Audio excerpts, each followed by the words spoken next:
اسرائیل کے معاملے پر دوسرا کچھ معاملات پاکستان کے بھی. میزائلوں کے بعد ایران نے اسرائیل پر نئے طرز کا خودکش بمبار حملے کا ایک نیا سرپرائز دیا ہے جو دفاعی نظام کو توڑ گیا. تفصیل اس کی بتاتا ہوں. استنبول میں OIC کا بڑا اجلاس، 40 سے زائد ممالک کی شرکت. کیا اسلامی ممالک کا اتحاد ہوگا؟ ترکی، طیب اردگان بھی موجود، ایرانی وزیر خارجہ بھی موجود، لیکن فیلڈ مارشل کا ان سے ملاقات سے اجتناب. شیڈول یا مسئلہ کیا ہے؟ ایرانی راہبر کے 3 جانشین اور الیکٹرانک جیم کر کے انہیں کہاں محفوظ رکھا گیا؟ اسرائیل کی عوام بھی اس وقت سائپرس کے ایئرپورٹ پر اس وقت بڑی تعداد میں موجود. موساد کے مزید 9 جاسوس گرفتار. 43 عرب ممالک اس وقت کھڑے ہیں، لیکن دوسری طرف عرب ممالک مدد بھی کر رہے ہیں. اور ڈونلڈ ٹرمپ کی جو ملاقات ہے آرمی چیف سے، اس کا پہلا نتیجہ پاکستان کے بند دریاؤں کا پانی راجستھان کی طرف موڑنا اور پانی نہیں کھولیں گے. انڈیا کا یہ ہے بیان. لیکن اسرائیل کا معاملہ پہلے 8 گھنٹے جو ابھی گزرے ہیں اس کا میں احاطہ آپ کے سامنے رکھتا ہوں. کس کے کتنے حملے ہوئے، کتنا نقصان ہوا. اسرائیلی حملوں نے ایران کے شہر آج اصفہان میں نیوکلیر تنصیب پر نشانہ بنایا. سینیٹری فیوج بنانے کا یہ یونٹ تھا اور اسرائیل کا دعویٰ ہے کہ نیوکلیر نظام کو انہوں نے نقصان پہنچانے کی کوشش کی ہے. اور ایران کے ایک ایٹمی سائنسدان ہے ڈاکٹر سید اسرار طبائی، ان کی اہلیہ اور وہ اسرائیل کے حملے میں اپنے گھر میں شہید ہوئے. اور اسرائیل کے جہازوں نے آج اصفہان میں پاسداران انقلاب کے مرکز کو بھی نشانہ بنایا. ایران کے سائبر یونٹ کی بلڈنگ وہاں بھی، جو سائبر پولیس کا ہیڈ کوارٹر تھا. اس کے بعد ایران میں انٹرنیٹ جو اس وقت تقریباً نہ ہونے کے برابر ہے. جو ایران کا شہر ہے حواز، اس میں وہاں آج کافی شدت سے حملے ہوئے. یہ ایران کی تیل کی پیداوار کے حساب سے بڑا اہم علاقہ ہے اور یہ وہی علاقہ ہے جس کے قبضے کے لیے ایران عراق کی 8 سال جنگ لگی رہی. بعد میں عراق نے خود ہی ایران کو واپس کر دیا تھا.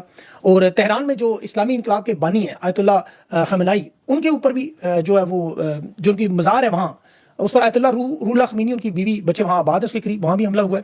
اور اسرائیل کے اوپر ایران کے بیلسٹک میزائل کی نئی ویڈیوز بھی آئیں. اور آج ڈرون شہید پہلی دفعہ اسرائیل کے ہیلی کاپٹروں کا شکار بھی کھیلتا رہا. شہر بیت شیان میں وہاں آج ایرانی ڈرون اسرائیل کے دفاعی نظام کو عبور کر کے کسی ہدف کو نشانہ بنانے میں کامیاب ہو. یہ کس گھر پہ انہوں نے حملہ کیا یہ ابھی تک نہیں پتہ چل سکا. سرکاری سطح پر البتہ اسرائیلی فوج کے جو آرمی چیف کے ترجمان ہے اس کا اقرار آیا کہ اسرائیل کی بقا کا یہ سب سے مشکل ترین اور پیچیدہ معاملہ ہے. صحافیوں سے بات کرتے ہوئے میئر جو تھا تل ابیب کا، وہ بھی کہہ رہا تھا تباہی بربادی ذرا اپنے گرد دیکھیں. ہم کوئی یا تنگ آ چکے ہیں اور ہم صرف 8 دن ہوئے ہیں. یہ یاد رکھیں 8 دن. اسرائیل کی سائنس اینڈ ٹیکنالوجی کی معیشت کی بیک بون سمجھنے والا ویزمان کا انسٹیٹیوٹ جو $1 ارب کی مالیت کا، وہ بھی راکھ کا ڈھیر نظر آ رہا ہے. یہ ان کی 20 سال کی محنت سے بنا ہوا سینٹر تباہ ہوا ہے. اس سے اسرائیل کی جو IT کی صنعت ہے وہ بہت برے نقصان میں. اب تک دونوں ممالک کی طرف سے جو کوئی غیر روایتی ہتھیاروں کے استعمال کی اطلاعات نہیں آئیں. ایران کے جو نائب وزیر صحت ہیں انہوں نے آج یہ بیان دیا کہ اسرائیل نے جو ہمارے ایٹمی تنصیبات پر حملہ کیا، جوہری ریئیکٹرز کو نشانہ بنانے کی کوشش کی، وہاں اگر کوئی لیک ہوئی تو ہم اس کے لیے نمٹنے کے لیے تیار ہیں. لیکن امید ہے صورتحال وہاں تک نہیں پہنچے گی کیونکہ اس کے بعد جو حملے ہوں گے وہ مختلف ہوں گے ہمارے. اب اس کا مطلب ہے اسرائیل کے خلاف ایران کے پاس کچھ نہ کچھ ایسا موجود ہے جس کے لیے دنیا خوفزدہ ہے. مذاکرات کے حوالے سے جو 12 گھنٹے میں آپ کو پتا ہے جنیوا میں ایرانی وزیر خارجہ کی پہلے جو یورپی وزرائے خارجہ سے ملاقات ہوئی، اس پر جو انہیں امن کا مسودہ دیا گیا اسے وزارت خارجہ نے آج ناقابل قبول کہہ کے مسترد کر دیا. دوسرے مذاکرات جو OIC میں ہو رہے ہیں اس کی میں تفصیل آگے چل کے بتا دوں. ایک اقوام متحدہ میں بھی بات ہوئی. اور اس کے علاوہ جو موساد کا جاسوسی نیٹ ورک ایران نے اپنے ملک میں تباہ کرنا شروع کیا ہے، اب تک کوئی 2000 کے قریب جاسوسوں کی اطلاعات، اس میں بڑی تعداد میں انہوں نے گرفتار کرنی ہے لوگ. اور یہ بدقسمتی سے مسلمان ممالک، ایران کے ہمسایہ ممالک، میں نام نہیں کسی ملک کا لیتا، وہاں کے لوگ بھی شامل ہیں جن کی ایران نے آج ویڈیو جاری کی ہیں. یہ بڑی تعداد میں بے روزگار لوگ جو پیسوں کے لیے سب کچھ کر رہے تھے. ایک جرمن ٹورسٹ جو کہ یہودی نژاد تھا جو اسمارٹ واچ سے اپنی جاسوسی کر رہا تھا وہ بھی پکڑا گیا. لیکن جو مسلمان جاسوس پکڑے گئے ان سے پوچھا گیا کہ آپ ہمارے اینٹی ایئر کرافٹ سسٹم کی ویڈیوز اور فلمیں ہماری تنصیبات کی کیوں بنا رہے تھے؟ تو انہوں نے کہا ہم بے روزگار ہیں، پیسوں کے لیے کر رہے ہیں. $2000 ملتے ہیں. یہ ایران کے TV اسٹیشن پر جو حملہ ہوا یہ اس کی سب سے بڑی معلومات ان لوگوں نے بھیجی تھی.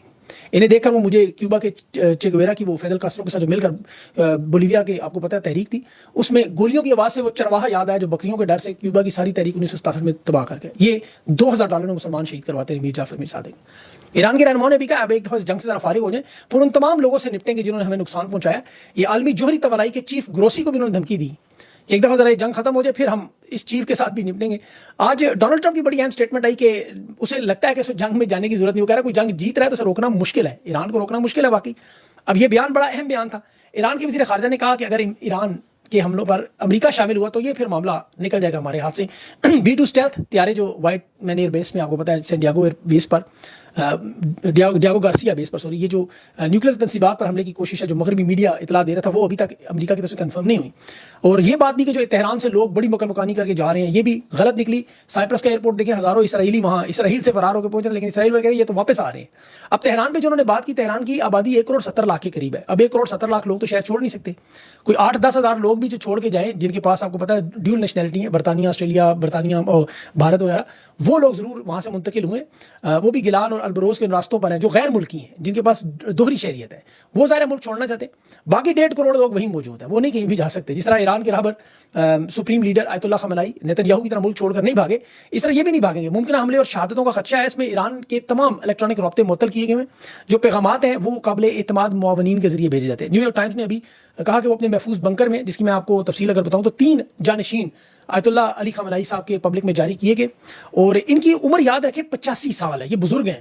1981 میں جب ان پر حملہ ہوا تو ان کا جو دایاں ہاتھ ہے اور اس کو بڑا شدید نقصان پہنچا، کندھے کو، ان کے ہاتھ میں ریموٹ کنٹرول بم پھٹا تھا جب یہ تہران کی ایک مسجد میں تقریر کر رہے تھے۔ بایاں کندھا اور بایاں بازو ان کا شدید زخمی ہوتا ہے، چلنے پھرنے میں شدید دشواری ہوتی ہے، کرسی پر بیٹھ کے بات کرتے ہیں، لیکن ان کی جو ذہنی، سیاسی اور مذہبی وہ سوچ میں، اس نظریے میں، قیادت میں کوئی کمی نہیں آئی۔ آج بھی ایران کے سب سے اہم فیصلے یہی کر رہے ہیں، اعلیٰ ترین رہنما سمجھے جاتے ہیں، اور یہ ایران کا سب سے بڑا اثاثہ ہے جو اسرائیل کا سب سے بڑا ٹارگٹ ہے، یہ یاد رکھیں۔ اسی لیے ان کی جو سیکیورٹی ہے وہ خاص طور پر پاسداران انقلاب کے خفیہ مخصوص یونٹ جسے حفاظت ولایت کہا جاتا ہے، یہ سپریم لیڈر کو ڈائریکٹ رپورٹ کرتے ہیں، کوئی سول فوجی ادارے کے ماتحت نہیں ہوتے۔ ایران کی انٹیلیجنس برانچ بھی ہے، پھر وزارت انٹیلیجنس موئس کے نام سے ان کی ملاقاتیں، آپ کو پتہ ہے، نقل و حرکت، مسجد، یہ سب کچھ جانا آنا کنٹرول کرتے ہیں، بلٹ پروف گاڑی بھی استعمال کرتے ہیں، ان کے مخصوص محافظین ہیں، اور جو ڈرون اور سائبر حملوں سے بچاؤ کے لیے الیکٹرانک سیکیورٹی جیمرز ہیں وہ بھی استعمال کرتے ہیں، موبائل جیمرز بھی۔ ان کی رہائش گاہ جو ہے وہ ایک خفیہ اور مخصوص کمپلیکس ہے جسے بیت الرہبری کہا جاتا ہے، یہ زیر زمین بنکر میں، وہاں آپ کو پتہ ہے 3 لوگوں پر مشتمل ہے جو ان کی نقل و حرکت دیکھتے ہیں، آخری لمحات میں کسی کو پتہ نہ چلے، بعض اوقات ڈیکوئے قافلے بھی چلائے جاتے ہیں۔ تو ایران کی حکومت اپنی طرف سے پورا انتظام کر کے باقی معاملہ پھر اللہ پہ چھوڑ دیتی ہے، اس کو انہیں پتہ ہے کہ ان کی جان ایران کے لیے کتنی قیمتی ہے۔ اس کے باوجود انہوں نے جو سٹیٹمنٹ دی کہ میری شہادت پر کسی نے رونا نہیں، یہ بڑا واضح پیغام ہے۔ انہوں نے کہا میری جان، بلکہ ایران ہمارے لیے اہم نہیں ہے، ہمارے لیے اسلام اہم ہے، ہم نے اس دین کو بچانا ہے۔ 2 دن پہلے میں نے آپ کو ایران کے سپریم لیڈر کیسے منتخب کرتے وہ سارا تفصیل سے بتایا طریقہ کار۔ یہ کسی ایک شخص کے ہاتھ میں نہیں، 88 لوگوں کی کابینہ ہے۔ نیو یارک ٹائمز نے میری خبر کی تصدیق کی، پورا آرٹیکل بھی لکھا ہے کہ اگر آیت اللہ خامنائی سپریم کمانڈر پر قاتلانہ حملہ ہو تو ان کا متوقع جانشین کا فیصلہ کر لیا گیا۔ یہ جو ان کی اسمبلی ہے جس میں ماہرین ہیں، اور اس میں جو انہوں نے پہلا نام بتایا وہ مجتبی خمینی، یہ آیت اللہ خامنائی کے دوسرے بیٹے ہیں، اور سیاسی اور مذہبی اعتبار سے ان کی شہرت بالکل اپنے والد جیسی ہے، اور انٹرنیشنل جو ایران کی نیوز ہے وہ تو کہہ رہی ہے خفیہ طور پر جانشین منتخب کر لیا گیا ہے۔ دوسرے نمبر پر آیت اللہ صادق لارجانی ہے، یہ بھی نظریاتی طور پر بالکل آیت اللہ خامنائی جیسے ہیں، دینی اداروں سے وابستہ ہیں اور علی خامنائی صاحب کے انتہائی قریبی ہیں۔ پھر اس کے بعد حسن مجتبی ہے جو ایران کی بڑی مشہور شخصیت ہے، یہ بھی آپ کو پتہ ہے 12 جون کو جب خفیہ اجلاس تھا 13 جون کے حملے سے پہلے، تو انہوں نے اسی لیے فیصلہ کر لیا کہ کوئی خلا قیادت کا پیدا نہ ہو، جس طرح پاسداران انقلاب کے رہنما، آرمی چیف، نیول چیف، یہ سب آپ کو پتہ ہے، چیف ملٹری انٹیلیجنس جو شہید ہوئے تو انہوں نے 20 منٹ میں منتخب کر لیے۔ اب یہ یاد رکھیں 1980 میں جب یہی لوگ تھے جو 1 سال کا 1979 کے بعد انقلاب تھا، اس میں اسلامی انقلاب کے یہی لوگ تھے، نوجوان، یہ سب نوجوان تھے، اور روایتی فوج پہ ایران کی فوج بکھری ہوئی تھی انقلاب کے بعد، اور ان کا مقابلہ کس کے ساتھ تھا؟ عراق کے ساتھ۔ عراق کے ساتھ اب دیکھیں کون تھا؟ سوویت یونین، سب سے بڑی طاقت، جنہوں نے اپنے سارے ٹینک، ہوائی جہاز، توپخانے دے دیے عراق کو۔ سعودی عرب اربوں ڈالر کی مالی امداد کر رہا، کویت اپنی بندرگاہیں، پیٹرولیم کے ذخائر عراق کے لیے کھول دیے، متحدہ عرب امارات خفیہ امداد کرتا رہا، اردن عراق کو اسلحہ اور تربیت دیتا رہا، مصر توپخانے، میزائل ٹیکنالوجی دیتا رہا، فرانس نے اپنے جدید جنگی جہاز معراج الیکٹرانک میزائل دے دیے، جرمنی نے عراق کو کیمیکل ہتھیاروں کی تیاری میں تعاون کیا، اور امریکہ جو سب سے بڑا حمایتی تھا انٹیلیجنس سیٹلائٹ عراق کو دیتا رہا، اور جو سب سے بڑا سرپرائز آپ کو پتہ ہے اس دور میں چین عراق کا ساتھی تھا، راکٹ لانچر، ہتھیاروں کی فروخت اور یہ سارے معاہدے تھے۔ ایران کے ساتھ شمالی کوریا تھا، لیبیا تھا، اور پاکستان۔ اخلاقی مدد آپ کو پتہ ہے، وہ جس طرح آپ نے بھی سنا بھی ہے کہ جس طرح ہم اخلاقی طور پر اس وقت کشمیر کے ساتھ کھڑے ہیں 78 سال سے، تو دیکھ لیں ان کا انجام بھی، 78 سال ہمارے کھڑے ہونے کا انجام بھی۔ ابھی OIC کے اجلاس میں بھی یہ دیکھ لیں، اب اس میں اسلامی ممالک 40 سے زیادہ سفارتکار وزیر خارجہ موجود ہیں، ترکی کے صدر بھی موجود ہیں۔ اب ایرانی وزیر خارجہ کو اسحاق ڈار کے ساتھ بٹھایا تو صحیح، لیکن فیلڈ مارشل عاصم منیر صاحب جو اس وقت آپ کو پتہ ہے جس طرح مارشل لا کے دور میں خود ملاقاتیں کرتے ہیں، یہاں بھی ہیں، موجود ہیں، پہنچ گئے، وہ امریکہ کے بعد اب OIC کے اجلاس میں بھی ہیں، اور یہ باقاعدہ حالانکہ وزارت خارجہ کے لیے دورہ تھا، لیکن ان کے 2 طرح کے آپ کو پتہ ہے بیانیے، پاکستان میں ہوں تو یہ ریاست طیبہ کا بتا رہے ہوتے ہیں سارے، اور امریکہ کو کہا جاتا ہے ہم لبرل ہیں، ہماری سوچ بڑی وسیع ہے، اور امریکہ کی بھی وہی سوچ ہے۔ جس طرح عمران خان کو مغربی دنیا میں آپ کو پتہ ہے اسلام پسند کہتے ہیں، طالبان کہتے ہیں، اور پاکستان میں یہودی ایجنٹ، تو یہ وہی فارمولہ جو ایوب خان سے لے کے مشرف تک چلتے رہے۔ لیکن اس اجلاس میں جہاں آج عربی، اجمی، افریقی سارے اکٹھے تھے، کیونکہ اکلوتا بھائی اس وقت 57 بہنوں کا لڑ ہے، اور جنہیں یہ نظر نہیں آ رہا کہ اسرائیل نے غزہ پر بھی حملہ کیا، لبنان پر بھی کیا، یمن پر بھی کیا، شام پر بھی کیا، اب ایران پر بھی، یعنی 5 ممالک پر حملہ کرنے والا مسئلہ اسرائیل ہے جسے یہ لگام نہیں ڈال سکتے۔ اور ان کی ذرا طاقت آپ دیکھیں، 40 اسلامی ممالک کی مجموعی دولت 11 خرب امریکی ڈالر ہے، یہ عالمی بینک اور IMF کا اندازہ ہے، اور OIC کے یہ سارے ممالک تیل کی دولت سے مالا مال ہیں، مطلب 2 ارب کی مسلمانوں کی آبادی ہے، 11 خرب اگر آپ تقسیم کریں تو تقریباً ہر بندے کو $5000 مل سکتے ہیں۔ اب دیکھ لیں، آپ اندازہ کریں، اگر آپ چین اور روس کو دنیا کی معیشت سے اور اسلامی ممالک کو نکالیں تو پیچھے 80 خرب کی پوری دنیا بنتی ہے، 80 خرب ڈالر کی۔ اتنے امیر لوگ، امیر ممالک اس OIC میں شامل ہیں، غریب ملک بھی ہیں کچھ، لیکن یہ خیال نہیں رکھتے ایک دوسرے کا۔ یہاں اجلاس ہوگا، گپ شپ ہوگا، فوٹو سیشن ہوگا، اس کے بعد چلے جائیں گے۔ ایران کو جنگ اکیلی ہی لڑنی پڑے گی، ان میں سے کوئی جرأت نہیں کرے گا۔ آپ کو یاد ہے 40 اسلامی ممالک کی ایک فوج بھی بنائی گئی تھی، اس کے کمانڈر کون تھے؟ راحیل شریف صاحب۔ وہ فوج آپ کو کبھی نظر آئی؟ البتہ محمد بن سلمان کے باڈی گارڈ آپ کو ضرور نظر آئیں گے۔ انہی ممالک میں آپ دیکھیں مصر 5000 اسرائیلیوں کو مصر میں داخل ہونے کے لیے دروازے کھول رہے ہیں، اور مظلوم فلسطینیوں کے لیے پینے کا پانی تک نہیں دیتے یہ لوگ۔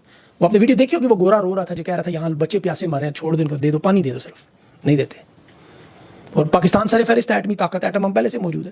اب دیکھیں اسرائیل تو پاگل ہوا ہے نا ایران کا ایٹم بم بنانے کے لیے، یہاں تو پڑا ہوا ہے 160 ہتھیار ہے۔ ایٹم بم ہونے سے طاقت نہیں آتی، طاقت آپ کے دل میں، گردے میں، پتے میں ہونی چاہیے۔ اچھا، ایرانی وزیر خارجہ نے جنیوا میں پہلے دیکھیں یورپی نمائندوں کو سامنے بٹھا کر انہیں کہا کہ آپ ایران کو نہیں ڈرا سکتے، نہ خوفزدہ کر سکتے۔ اب ان کے ملک میں بیٹھ کے وہاں للکارا بھی، اقوام متحدہ میں بھی وہ ایران کے مندوب کی آپ نے باتیں سنی، آج وزیر خارجہ نے وہی دہرایا، انہوں نے کہا ہمیں سفارتکاری بھی آتی ہے اور ہمیں جنگ لڑنا بھی آتی ہے، ہم منافق نہیں ہیں، ہم اللہ کے دین کو بچانے کی کوشش کریں۔ یہ تمام اسلامی ممالک اس وقت، ایران ایک فیس ہے، باقیوں کے حالات آپ کو پتہ ہے۔ دیکھیں کافر اور منافق کا فرق اللہ نے قرآن اور حدیث میں بتایا ہوا ہے۔ جنہیں ہم کافر کہتے ہیں نوبل امن پرائز کی کمیٹی، جنہوں نے نوبل انعام دینا ہے، گورے جنہیں ہم کافر کہتے ہیں، وہ ڈونلڈ ٹرمپ کو فلسطینیوں کو قاتل کہہ کے احتجاج کر رہے ہیں، اور جنہیں وہ مار رہا ہے، مسلمان غزہ میں جو نسل کشی ہو رہی ہے، وہ ایران پر جو ایٹمی حملے کی باتیں کر رہے ہیں، وہ مسلمان اسلامی جمہوریہ پاکستان، اس کی موجودہ حکومت امن انعام کے لیے نوبل پرائز کے لیے ڈونلڈ ٹرمپ کا نام دے رہی ہے۔ قرآن نے اسی لیے کافر سے منافق کو بدتر کرا دیا۔ ڈونلڈ ٹرمپ نے 8 مرتبہ غزہ پر بمباری روکی ہے، ایک فری لنچ کی قیمت آپ دیکھ لیں۔ اب BBC کی رپورٹ اٹھائیں پچھلے سال کی، امریکہ کے ذریعے یوکرین کو اسلحہ دیتے رہے، اسرائیل کو برطانیہ کے ذریعے دیتے رہے۔ اب یہ سارے تانے بانے آپ بیٹھ کے جوڑیں، پاکستان میں فلسطین کے حق میں آپ کو کوئی مظاہرہ نہیں نکالا، اسرائیل کے خلاف ریلی نہیں ہے۔ ابھی بھی دیکھیں شاید آرمی چیف کی ملاقات وزیر خارجہ سے نہیں ہوئی ایران کی۔ اب سعودی عرب اور پاکستان دونوں اگر اسرائیل کو تسلیم کریں، اب سعودی عرب تو پھر شاید کچھ شرائط منوا لے، یہاں تو مفت میں کام ہوگا سارا، صرف خان کو اندر رہنے دو۔ یہ تحریک کا سرنڈر ہے کہ نیوکلیئر طاقت، ایٹمی طاقت رکھنے والی قوم اور فوج، کہ یہ حالات ہے جب امت مسلمان نسل کشی کا سامنا کر رہی ہے۔ اور یہی منافقت آپ کو ان کے جو صحافی ہیں، عسکری صحافیوں میں ملے، جو گوبر کو حلوہ بنا رہے ہیں اس وقت، اپنا تھوکا ہوا چاٹ رہے ہیں۔ آپ دیکھیں اقرار الحسن سمیت سارے لوگ 6 مہینے سے ڈونلڈ ٹرمپ کے بارے میں کمپین چلاتے رہے، اب دھوبی کے اس کتے کی طرح نہ گھر کا نہ گھاٹ کا۔ میں ان کو کتا نہیں کہہ رہا، حالت ان کی یہ ہو چکی ہے۔ وہ غریدہ فاروقی صاحبہ، وہ ڈونلڈ ٹرمپ کے بارے میں کہتی ہے عدالتیں خواتین کے ساتھ غلط کاموں کی وجہ سے جیلوں میں ڈالیں گی، آج وہ نوبل انعام کی اس کی باقاعدہ مہم چلا رہی ہیں۔ وہ ایک صحافی نصر اللہ صاحب، وہ ٹویٹ کرتا تھا ڈونلڈ ٹرمپ آج کل کس کا پیو بنا ہوا، اب دیکھو سے پوچھے بندہ کس کا پیو بنا ہوا ہے۔ ان طاقتور لوگوں سے پوچھے ذرا، وہ پاکستان کی اقوام متحدہ میں جو سفیر مریا لودھی صاحبہ، انہوں نے کہا غزہ میں اسرائیل کی نسل کشی کی حمایت کرنے والا ٹرمپ، ایران پر ایٹمی حملے اور ان حملوں کو شاندار قرار دینے والا پاکستان سے نوبل انعام کے نام سے، یہ انتہائی افسوسناک اور شرمناک معاملہ ہے۔ یہ عوام کی ترجمانی نہیں، عوام سے پوچھا بس جا کے باہر، یہ سب 2 نمبر ہے۔ بدقسمتی سے پاکستان کو ہمارے ڈکٹیٹر بھی 2 نمبر ملے ہیں، صحافی جرنلوں کو تو چھوڑ ہی دے۔ وہ شمالی کوریا کا ڈکٹیٹر اپنی عوام پہ ظلم کرتا ہے، اس نے شمالی کوریا کا کھانا بنایا ہوا ہے، بدترین ڈکٹیٹر، لیکن وہ بھی امریکہ کی پراکسی نہیں بنا، امریکہ کی کالونی نہیں بنا، کھل کے ڈٹ کے امریکہ کے سامنے آنکھوں میں آنکھیں ڈال کے بات کرتا ہے۔ وہ کسی ایک لنچ یا فون کال پہ ڈھیر نہیں ہوا۔ ٹرمپ کو امن نوبل انعام کے پیچھے لگے ہوئے، اور ادھر دیکھیں ملاقات کا نتیجہ، بھارت کا وزیر داخلہ کیا کہہ رہا ہے کہ کبھی پاکستان کا پانی نہیں کھولیں گے، راجستھان کے صحراؤں کو پاکستان کے پانی سے سیراب کریں گے، نہر کھود کے سارا پانی وہاں لے جائیں گے۔ اب جنہوں نے ملک کو ہائیبرڈ جمہوریت، ہائیبرڈ طاقت، ہائیبرڈ سیاست، ہائیبرڈ اقتدار، ہائیبرڈ صحافت، ہر چیز ہائیبرڈ، آپ ہائیبرڈ کا مطلب نکالیں رل گڑھ، 2 چیزیں ملا دیں۔ آپ 2 چیزیں ملائیں تو کیا بنتا ہے آپ کو پتہ ہے؟ اور اب تو دیکھیں خارجہ پالیسی میں بھی آرمی چیف فیلڈ مارشل شامل ہیں، صنعتوں میں ترقی میں بھی، انفارمیشن ٹیکنالوجی میں، زراعت میں، معدنیات میں، دفاع میں، ہر چیز میں۔ آج وہ خیبر پختونخوا کے اسپیکر نے یہ بات کی کہ فیلڈ مارشل جو ہے وہ سیاسی حکومتوں سے امریکہ میں مل رہے ہیں، اب کوئی 2 نمبر یہ فارم 47 کی حکومت سے کوئی ایک بندہ رکھ لیتے، تنخواہ دار ملازم سے سکندر اعظم تک وہ کیسے پہنچ گئی؟ خیبر پختونخوا کی اسمبلی میں آج یہ اعلان ہوا ہے کہ عمران خان کی منظوری کا بجٹ منظور نہیں ہوگا، سوموار کو یہ فیصلہ ہوگا۔ آج خان کا ایک اہم ہلکا سا بکرا کے ذریعے پیغام آیا ہے کہ میری حکومت گرانے کے بعد اسرائیل میں اور ہندوستان میں خوشیاں منائی گئی تھیں، آج وہ نظر آ رہا ہے سب کو۔ اس پہ میں انشاءاللہ تفصیل سے بات کروں گا، ابھی چونکہ وہ خبریں اتنی آ نہیں رہی، خان سے ملاقاتیں ہونے نہیں دے رہے، اور یہ خان نے بھی 2 ہفتوں کا بریک دیا ہوا ہے، اس وجہ سے وہ معاملات تھوڑے رکے ہوئے ہیں۔ اپنا خیال رکھیں، مجھے اجازت دیں، اللہ حافظ۔